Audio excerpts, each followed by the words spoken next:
when you were growing up, Uh-huh. and you said there weren't many playmates around, you didn't have any friends because you lived with just one other family. What did you do for fun? My dad make, my mom pretty well make those dolls, stuffed doll with material. And then my dad make a sled and little sled toboggan and stuff for the boys. And then he used rabbit foot for dogs, you know. And then they play with that full time. And we play with our stuffed toys, like Mom make them. So. Well, did your parents or your grandparents ever tell you any stories? My mom did all the storytelling, and I wrote a book about it. And it's going to come out pretty soon. We'd love to hear. I didn't know that you wrote a book on the stories. I have to write my name, an interview with them before they take it out, the publisher. So I wrote a little bit of story, not too much, about all what life is, you know, beyond mine. When I was a little girl, how life was changed and stuff. And Mom was my storyteller. And I wish she were guys would be here when she's alive. She tell the story from 1912 all the way up. You know, that burnout they had, all that. Was there any short story you could tell us now about the things she used to say? Any? She told me a story about when they had that big burnout from that volcano. And she said everybody don't know what to do because there was no place to run to but in the middle of the lake with skin to cover them. And then they walk on the trail toward Northway. And that's the only place they didn't burn out, so they have to get their supply up there, meat supply and stuff, to leave off on. And every time they go on the trail, there's a burn on the both side trail, and they get blister from burn, you know. I didn't know there was a volcano. There Danny can tell you stories. Mom was the one that told us. We didn't know this till. It's done, way done. It happened in southeastern somewhere. And then it sprayed out from, you know, like shooting off those trees.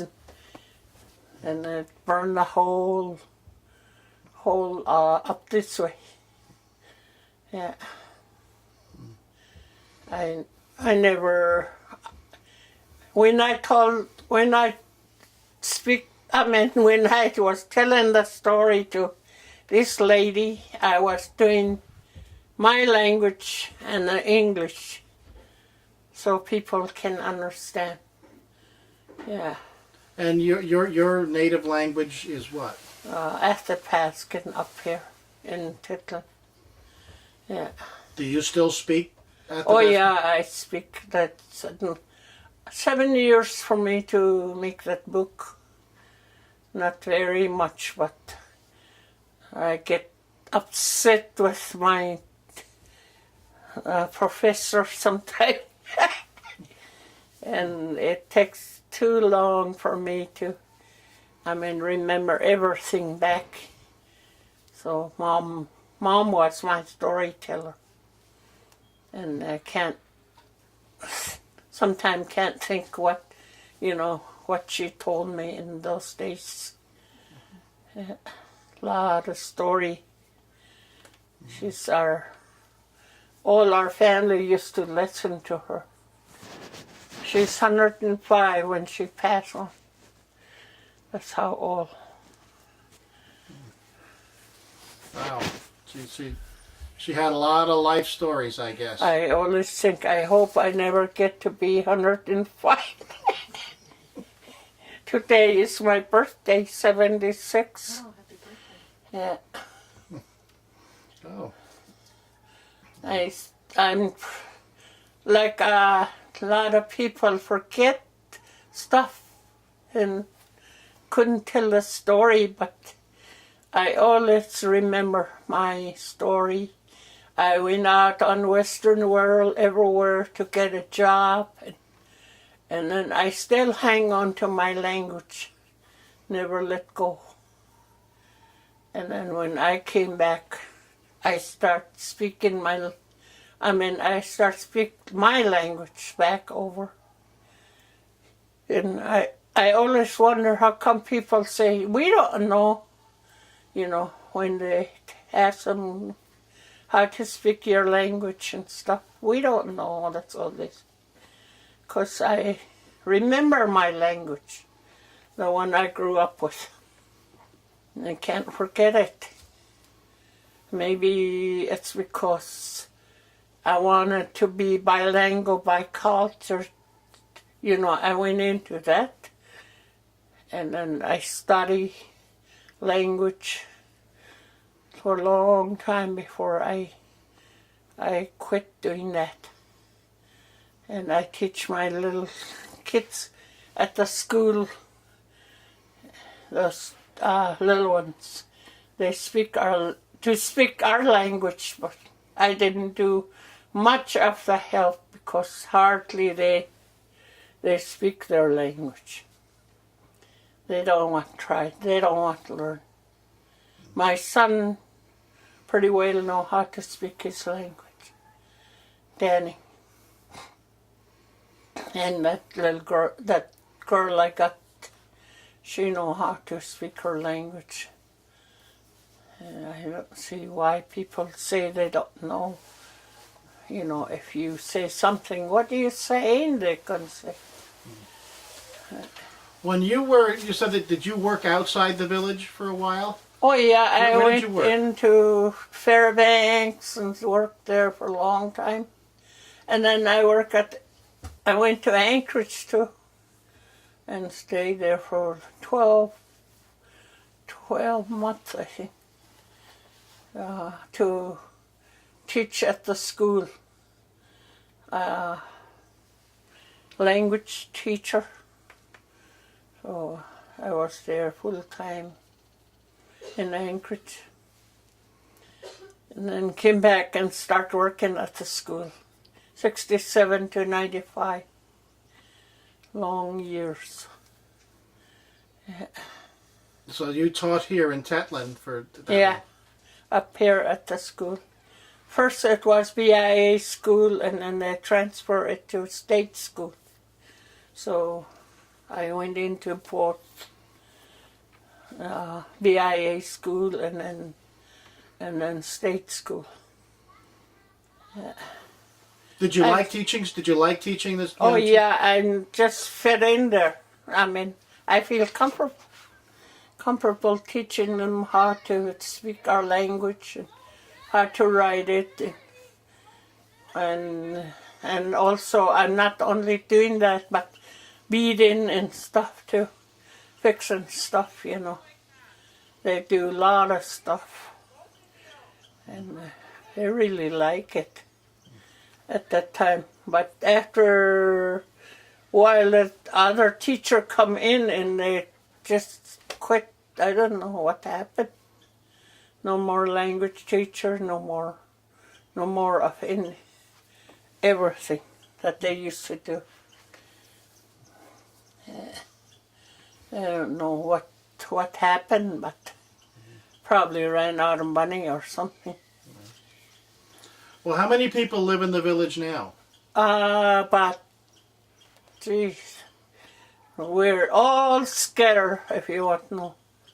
Some in Portland, some of them are in Anchorage, Montana, Fairbanks and then Northway and Tennacross. So maybe it's about 400 to 500 people if they all come back.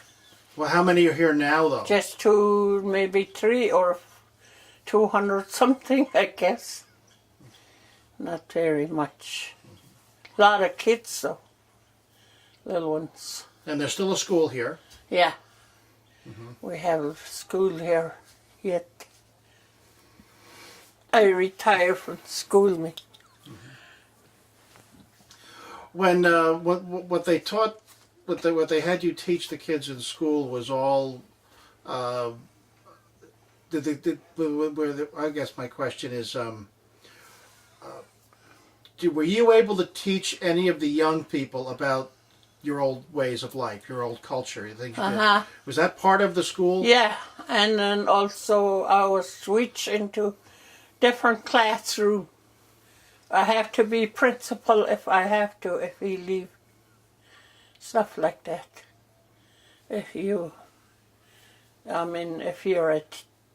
helping teachers, you got to be everything they want. Yeah, well, I'm just wondering if the young people got to learn about the old ways. Oh yeah, some of them not really. The old way is changed a lot. And you try to teach them. You try to get in there and teach them. They don't want to listen. And about forbidden this and that, They don't care. Why do you think they don't care about it anymore? Because of the parents, people that raise them and don't talk to them. They let them go. They don't care to tell them what to do, like we do, like I do. Bring my girls back in the evening when they have to be home at a certain time, and if not, they get in trouble. And so that's what's wrong today. They don't care. They just have them and then forget about them. They don't try to teach them right or wrong. Yeah. All that is ruining all the kids. They don't listen to you. They don't respect you. They talk right back at you. Today, even if you try tell them what is right, they wouldn't listen. It's because of the parents, not because of other people. Yeah, because Mom and me used to tell us not to do stuff that we should not. Respect other people's property. Respect people that talk to you, And then right next over, people live. We never go there. We stay on our own property. And we don't try to take stuff without asking them. Well, teaching someone right from wrong is that works. That's obviously it's a parent's responsibility there. Yeah.